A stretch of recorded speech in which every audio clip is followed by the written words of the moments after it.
మన వైశాఖంలో వచ్చిన బ్రదర్ ఆనంద బ్రదర్కి ఈ తరఫున సంఘం తరఫున ప్రత్యేకంగా వందనాలను జరుపుకుంటున్నాం. ఎంతో పెట్టుకుండగా మనమందరము గ్రాండ్ దర్శనం చేద్దాము.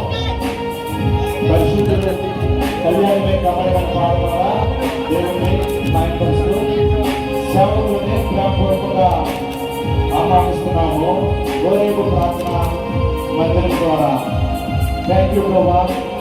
ఈ యొక్క సిల్వర్ జూబ్లీ సెలబ్రేషన్లో సేవ చేసిన బట్టి చెల్లించుకుంటాం. దేవా అన్న జీవితంలో అక్క జీవితంలో వారి దాంపత్య జీవితంలో ఎన్నో పేర్లు చేశారు ప్రభా. వారి కష్టకాలంలో వారి శోధనలో ప్రభా మీరు తోడే ఉన్నారు. 25 సంవత్సరాలు దేవా వారి జీవితంలో నూతన కార్యం చేసినందుకు వందనాలు.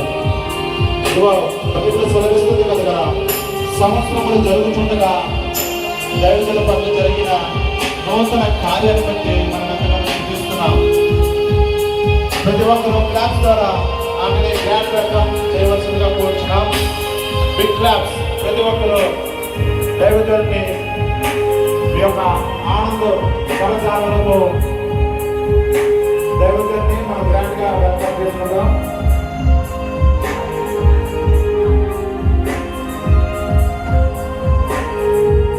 థ్యాంక్ యూ ప్రభా.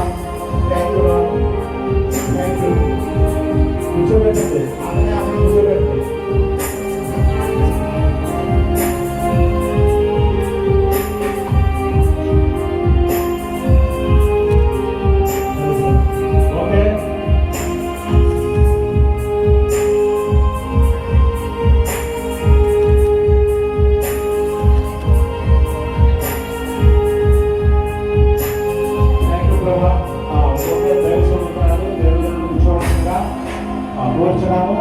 ప్రతి ఒక్కరు కూర్చోండి.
చేసినటువంటి దేవుడు ఆయన ఎంత గొప్ప దేవుడు అంటే గడచిన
హల్లెలూయా ఆయన చేసిన ఉపకారములను దేనిని మరువకుమా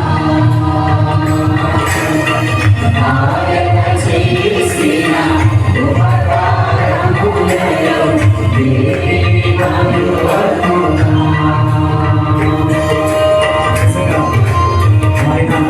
మన జీవితంలో బలమైనటువంటి ఘనమైనటువంటి కార్యాలు చేశారు. మరి దైవ సేవల విషయంలో కూడా వచ్చిన 25 సంవత్సరాలు నా వైవాహిక జీవితంలో దేవుడు ఎన్నో మేలులతో వారి కుటుంబాన్ని దీవించి ఆశీర్వదించినటువంటి గొప్ప దేవుడైన అలాంటి దేవుడు పేరెంట్స్ యొక్క 25th యానివర్సరీ సందర్భంగా ఇక్కడ కూడిన ప్రతి ఒక్కరికి దేవుడు నామం మంత్రాలు జరుపుతున్నాం. సో యాక్చువల్లీ అసలు ఏం మాట్లాడాలో తెలియదు, అంటే జస్ట్ ఇప్పుడే చెప్పారు మేడం. జస్ట్ నాకేంటంటే మా నాన్నగారు పర్ఫెక్షనిస్ట్ మాట, అంటే అన్ని పర్ఫెక్ట్గా అయిపోవాలి, అదే గుణం నాకు వచ్చింది. ఏదైనా సరే నాకు కనీసం ఒక వారం రోజుల ముందు ప్రిపేర్ అవ్వకపోతే మాత్రం నేనేం మాట్లాడలేను అనమాట. సో ఏదో కొంచెం ప్రిపేర్ అయ్యాను అనుకుంటున్నాను. సో ఏంటంటే మా నాన్నగారు పర్ఫెక్షనిస్ట్ కదా, మా అమ్మగారు పేషెంట్, 2 P. మా ఇంటి పేరు కూడా పిఏ మాట. So P for perfectionist, P for patient. ఆ 2 గుణాలు నాకైతే రాలేదు, అది మాత్రం ఆనెస్ట్ చెప్తున్నాను. 2 సగం వచ్చాయన్నమాట వాళ్ళ నుంచి. అయితే ఏంటంటే అన్ని ఉన్నా సరే మా నాన్నగారు మా అమ్మ నుంచి పేషెన్స్ నేర్చుకున్నారు, మా అమ్మగారు మా నాన్నగారి నుంచి పర్ఫెక్షన్స్ నేర్చుకున్నారు అనమాట. సో ఈ 2 మేము నేర్చుకోవడానికి వాళ్ళు మాకు ఎంతగా హెల్ప్ చేశారు. ఈరోజు ఇలాగ మీ ముందు నిలబడగలిగామంటే, ఒక డాక్టర్గా మీ ముందు నిలబడగలిగానంటే దానికి కేవలం మా పేరెంట్స్ అండ్ దేవుడు. ఈ ఇద్దరు మా జీవితంలో లేకపోతే మాత్రం మేము ఇట్లా ఉండేవాళ్ళం కాదు. ఎప్పుడో చనిపోవాల్సింది, ఎప్పుడో ఇదైపోవాల్సింది, ఎప్పుడో నాశనం అయిపోవాల్సింది. మా ఫ్యామిలీని దేవుడు మమ్మల్ని కాపాడుతూ ఈ 25 ఏళ్ళు, నాకు 24 ఏళ్ళు, దేవుడు మమ్మల్ని ఇలా కాపాడుతూ వచ్చారు. అందుని బట్టి దేవుడు వందనాలు చెల్లిస్తున్నాను. నేను బయట ఉండేటప్పుడు ఆమె సీరియస్ అవుతున్నా, నేను అవుతూనే ఉంటాను. అది నాకు ఎక్కడి నుంచి వచ్చిందంటే మా ఊరి నుంచి వచ్చింది. సీరియస్ అవ్వను. నెక్స్ట్ మా డాడీని చూసినప్పుడు ఏమనిపిస్తుంది అంటే, నువ్వు పనిలో నువ్వు గెలుస్తావంటే నువ్వు ఆ పనిలో అడుగు పెట్టాలా అన్న ఫీల్ వస్తుంది. అది నాకు వచ్చిన క్వాలిటీ. ఎందుకంటే నేను ఒక పనిలోకి ఖచ్చితంగా వెళ్ళగలను అన్న ఫీల్ వస్తే నేను ఖచ్చితంగా అందులో వెళ్తాను. మా డాడీని చూస్తే నాకు సబ్జెక్ట్ పరంగా కానీ ఏదైనా చూస్తే, నువ్వు కష్టంగా ఉన్నావా, నువ్వు ఖచ్చితంగా దేవుడి పైన డిపెండ్ అవ్వాలి. మా డాడీ నాకు ఏదైనా నేర్పించారంటే అదే విషయం నాకు ఎప్పుడు నేర్పిస్తారు. ఏదన్నా యేసు నామంలో జరిగించాలి అంతే. ఎందుకంటే దేవుని యొక్క నామం అనేది మనకు చాలా గొప్ప దుర్గం అని చెప్తాను నేను. అది మా డాడీ నాకు ఎప్పుడు నేర్పిస్తూ ఉంటారు. అలాగే మా మమ్మీ కూడా నాకు పేషెంట్గా ఉండాలి, గొడవలు వెళ్ళకూడదు. చాలాసార్లు వాళ్ళ గైడ్లైన్స్ లేకపోతే నేను ఎటో తగ్గిపోవాల్సిన వాళ్ళు. కానీ దేవుని కృపను బట్టి ఈరోజు నేను MBBS అంటే దానికి కారణం మా పేరెంట్సే. వాళ్ళకి ప్రేయర్ 100% కరెక్ట్ దేవుడు చేసి. Thank you. Okay, thank you. చక్కగా కుమారులు ఎంతో తల్లిదండ్రుల పట్ల వాళ్ళంతా చక్కగా షేరింగ్ చేసి పంచుకున్నారు. నిజమే, వాళ్ళు ఆనిముత్యాలు దాంట్లో మేము కూడా చూస్తుంటున్నాం. ఇప్పుడిప్పుడే అన్న ఎలాగైతే సేవ దృక్పథంతో ఉన్నారో, కుమారులు కూడా అదే రూట్లో వస్తున్నారు. అందుని బట్టి దేవాదేవునికి వందనాలు చెల్లించుకోవచ్చు. అలాగే ఈ మధ్యలోని మన మధ్య సునలత సిస్టర్ గారు ఉన్నారు. ఈ యొక్క 25వ వివాహ వార్షికోత్సవం సందర్భం ఇద్దరికి శుభాకాంక్షలు తెలియజేస్తున్నాను. కొంచెం మాట్లాడుకుందాం దాని గురించి.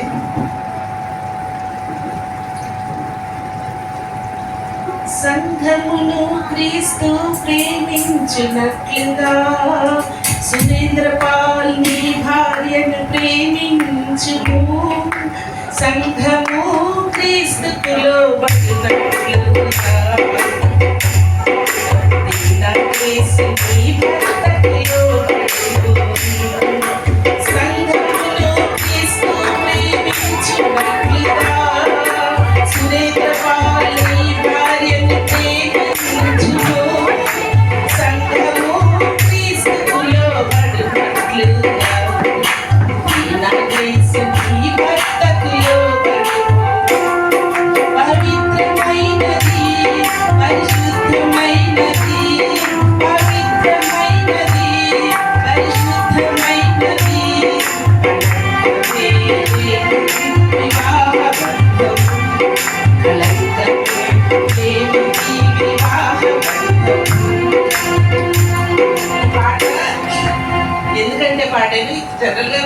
మ్యారేజ్ అప్పుడే పాడతారు.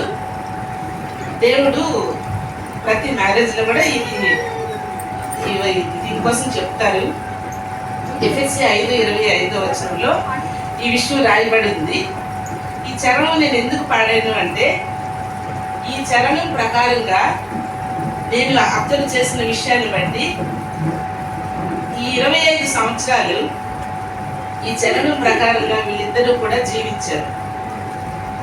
అందుకే నేను ఇది పాడవలసి వచ్చింది. సో అలా జీవించారు కాబట్టే దేవుడు వాళ్ళ కుటుంబాన్ని ఆశీర్వదించాడు. ఆ ఆశీర్వాదాన్ని మరి నేనైతే నా కళ్ళారా చూశాను.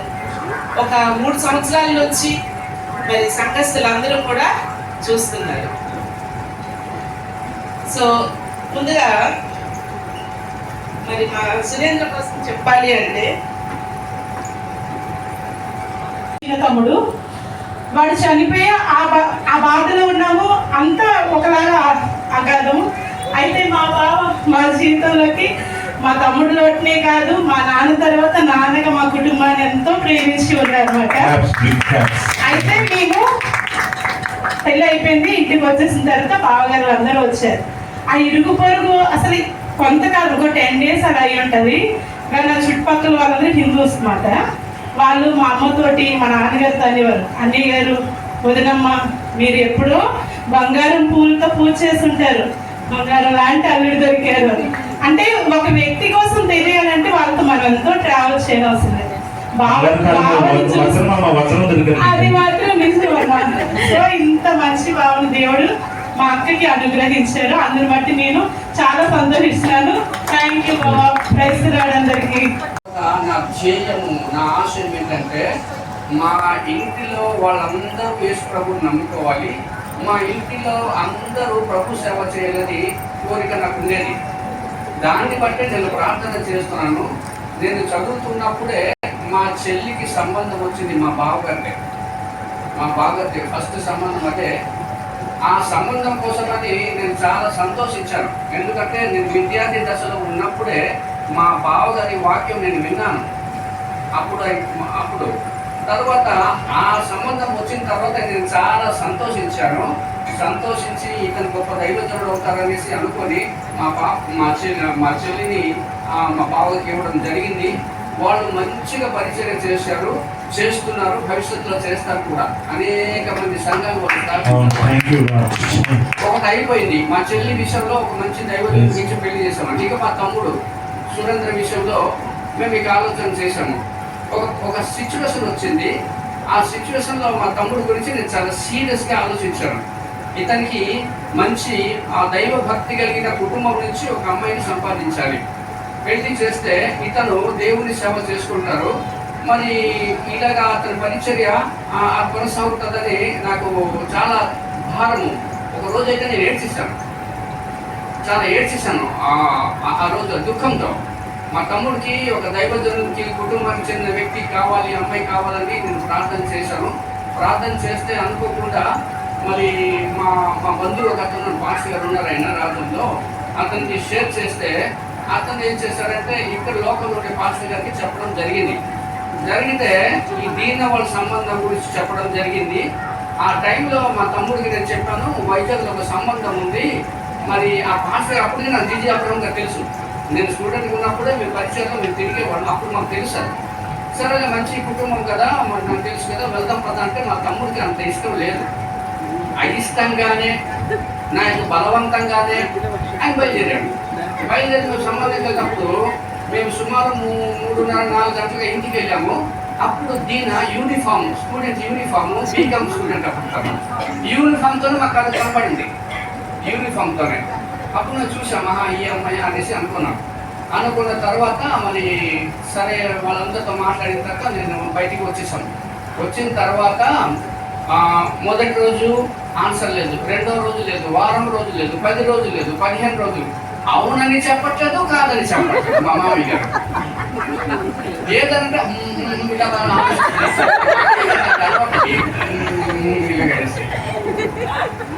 ఇప్పుడేమో పాస్టర్ గారి వీడియో దగ్గర చెప్పాను, ఎస్ అయితే ఎస్ అని చెప్పండి, నో అయితే నో అని చెప్పండి.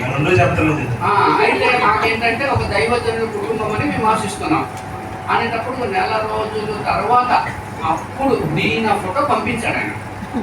దీనికి సంబంధించిన ఫోటో ఒకటి పంపించాడు. పంపిస్తే వాళ్ళకి ఇష్టమని మేము గ్రహించాము. అప్పుడు తర్వాత మా దేవుని మహాకృపను బట్టి అది దైవికంగానే జరిగిన వివాహం అది. ఎందుకంటే మేము దేవుని సేవ చేయాలి, మా కుటుంబం అంతా దేవుని సేవ చేయాలి. ఇప్పుడు మా తమ్ముడికి ఒక విజన్ ఉంది, మా తమ్ముడికి ఒక దర్శనం ఉంది. ఏంటది? దేవుని సేవ చేయాలని. ఎందుకు?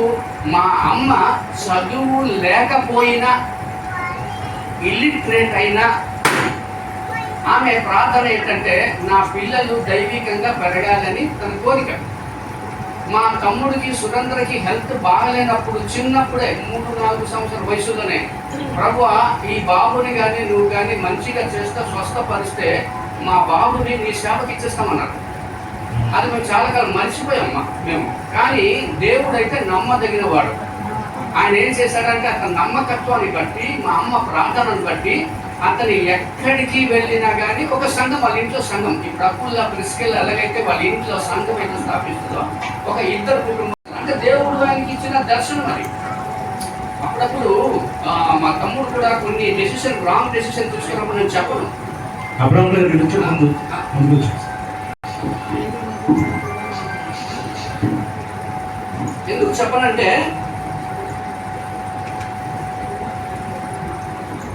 ఎందుకు చెప్పనంటే దేవుడు ఏర్పాటు చేసుకున్నాడు, దేవుడు తన పరిచర్యలో ఆయన వాడుకుంటున్నారు. కాబట్టి అనుభవం ద్వారా దేవుడే మాట్లాడతారు అని నేను దేవుడికి అప్పచెప్పిన సందర్భాలు చాలా ఉంటాయి. ఆయన దేవుడు ఆయన పరిచర్యలో దేవుడు వాడుకుంటున్నారు. అకుల్లా ప్రిస్కిల్లా కుటుంబం వల్లే వాళ్ళు సంఘంలో వాడబడుతున్నారు, భవిష్యత్తులో కూడా అలాగే వాడబడతారు. నా కోరిక, నా ఆశ అదే. నేను పాస్టర్ కాకపోతే నాకు ఆ విజన్ లేదు. పాస్టర్గా సంఘ కాపరిగా ఉండాలనే విజన్ నాకు లేదు, మా చెల్లెలకి కూడా లేదు.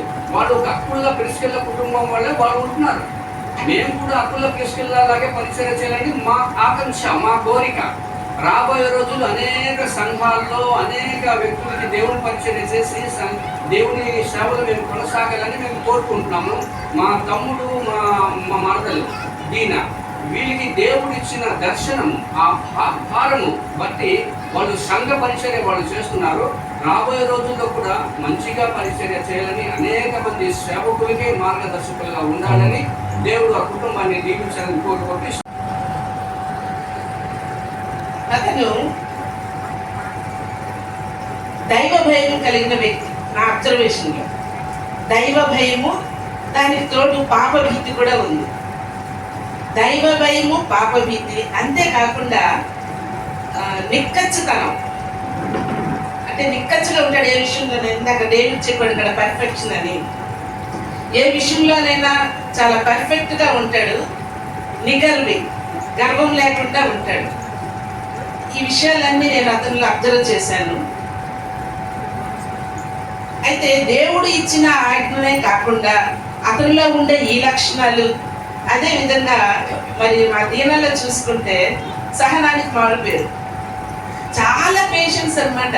అసలు ఎంత పేషెన్స్ అంటే,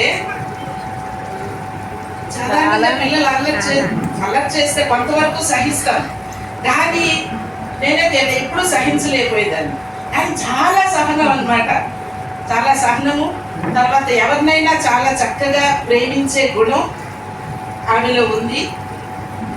ఈమెలో ఉండే ఈ లక్షణాలు, ఆ సురేంద్రలో ఉండే నేను చెప్పిన లక్షణాలు, దేవుడు ఇచ్చిన ఆజ్ఞ, ఇవన్నీ కలగలుపుకొని మరి వీళ్ళు కుటుంబ జీవితాన్ని సాగిస్తున్నారు. కాబట్టి దేవుడు వీళ్ళు ఇంత చక్కగా ఆశీర్వదించాడు. అంతేకాకుండా ఉదయం అన్నయ్య గారు చెప్పారు 3 పేటల తాడు అన్నారు. భార్య, భర్త మరియు యేసు ప్రభు, ఈ ముగ్గురు ఉంటే ఆ 3 పేటల తాడు తెగిపోదు అన్నారు కదా. సో అది కూడా వీళ్ళ జీవితంలో నేను చూశాను. వీటన్నిటిని బట్టి మరి దేవుడు వీళ్ళని ఆశీర్వదించాడు. అంతేకాకుండా దేవుని పరిచర్య చేయాలి అని ఒక ఇద్దరికి కూడా మరి ఒక సంకల్పం, దేవుడు మనల్ని ఎందుకు సృష్టించాడు, ఏంటి, ఆయన పని చెయ్యాలి అని ఒక కోరిక, ఒక ఆశ, ఒక తృష్ణ వాళ్ళలో ఉంది. కాబట్టి దేవుడు ఇంత చక్కని పరిచర్యని, వాళ్ళకి ఎన్నో కష్టాలు వచ్చాయి, అవమానాలు వచ్చాయి, అయినప్పటికీ కూడా చాలా తొందరగా దేవుడు మళ్ళీ పైకి లేపి చక్కని సంఘాన్ని దేవుడు అనుగ్రహించాడు. సో మరి జీవితం కూడా ఇలాగే ఉండాలని హృదయపూర్వకంగా దీవిస్తున్నాను. భర్త భార్య గురించి మనసులో ఏమనుకుంటున్నాడు, భార్య భర్త గురించి మనసులో ఏమనుకుంటుందో అని తెలుసుకోవాలని ఉందా లేదా? ఏంటి ప్రపంచంలో ప్రతి ఒక్కరికి తెలుసుకోవాలి. చూసారా, మా అన్న ఆల్రెడీ ముందుగానే చేస్తున్నాడు. ఇంతకంటే మీరు గమనించారు నేను, మా అక్క నిజంగా ఈ రోజే సీరియస్ గా నాకు పెళ్లి కుదిరింది, ఈ రోజే మాకు పెళ్లి అవుతుంది అన్నట్టు కూర్చుంది. మా అన్న మాత్రం కింద కదా నలిగిపోతాడు. అందరూ గమనించారా? మా అక్క మాత్రం నవ్వట్లేదు, సీరియస్ గా చక్కగా రెడీ, అన్ని కూడా అందరినీ వాచ్ చేస్తున్నారు. మా అన్న మాత్రం మా తమ్ముడు 8% అంటాడు, నీట్ ఎగ్జామ్ లో తయారు చేసినట్టు తయారు చేయలేదు చెప్పాను. సో మనం వాళ్ళతో మాట్లాడిద్దాం. కానీ నాకు జీవితంలో ఒక విషయం అయితే అర్థమైందండి. మా అన్నం చూసిన తర్వాత నేను అడగక ముందు మా అన్న సమాధానం రెడీ అయిపోతున్నాడు. జీవితంలో నాకు ఒక విషయం అర్థమైంది. నువ్వు ఎక్కడ చూడు, నువ్వు అవన్నీ మర్చిపో, ఏమీ అడగట్లేదు నువ్వు, అటు చూసి అర్థమవుతుంది. నాకు అది చూస్తుంది, అన్ని చూసి మాట్లాడు. కానీ నేను మాత్రం నా జీవితంలో సగం మా అన్న అక్క నిండిపోయారు. ఎందుకు అడుగు, 4 రోజులు పెట్టి వాళ్ళ వీడియో తీయలేక, ఫోటోలు చేసి మోకాలని పడుకున్నా ఆవిడే, పడుకున్నా అక్కడే సగం జీవితం ఆక్యుపై చేసి 2 పాటలు రాశారు. ఇంటికి వెళ్తే మాత్రం నన్ను అనుకో. ప్రతి ఒక్కరి జీవితాల్లో కూడా చాలా విషయాలు ఉంటాయి. అయితే ఎవరి కుటుంబాలు సంతోషంగా ఉండే తెలుసా? తెలీదా? పెళ్ళైన తర్వాత ఒక విషయం తెలిసిందే, చెప్పాలా? జీవితంలో ఆదాం గురించి తెలుసా నీకు? ఏ కుటుంబాలు సంతోషంగా ఉన్నాయి తెలుసా? జీవితంలో సరైన కుటుంబాలు చక్కగా ఉన్నాయండి. మా అన్నలాగా సరైన కుటుంబాలు చక్కగా, అక్కలాగా కూడా. ఇద్దరులో ఎవరైతే సరే అంటారు ఆ 2 కుటుంబాలు సరే అనాలి, కూడా సరే ఓకే అనాలి. ఇలా అన్నాం అనుకో, ఇప్పుడు అర్థమైంది కదా, లేట్గా వెళ్ళి మనం సరే అనాలి. సరే అనకపోతే సరిపెడతాం మనకి, అది సమాధానం ఉండదంట. సో ఈరోజు నేనేం చెప్పాలనుకుంటున్నానంటే, చాలా ప్రశ్నలు ఉన్నాయి కానీ మరి ఇవన్నీ కూడా మనం చెప్పలేము. జస్ట్ ఇందులో ఏం లేదండి, ప్రతి ఒక్కరి జీవితంలో ప్రతిరోజు కూడా ఉండేవే. అయితే వారి 25 years లో కొన్ని ప్రశ్నలు అట్లా ఓపెన్ చేస్తే ఆ ప్రశ్న ఏమొస్తుందో అది చదివిన తర్వాత వాళ్ళ మనసులో మాట నిజంగా ఒరిజినల్ గా చెప్పాలి, కానీ ఇంటికి వెళ్తామని మైండ్ మీద చెప్పాలి. అది మాత్రం గుర్తుపెట్టుకోవాలి. అది అర్థమైనా? వాడికి వెళ్తారా? ఫస్ట్ ఏదో ఒకటి ఓపెన్ చేయండి అన్న.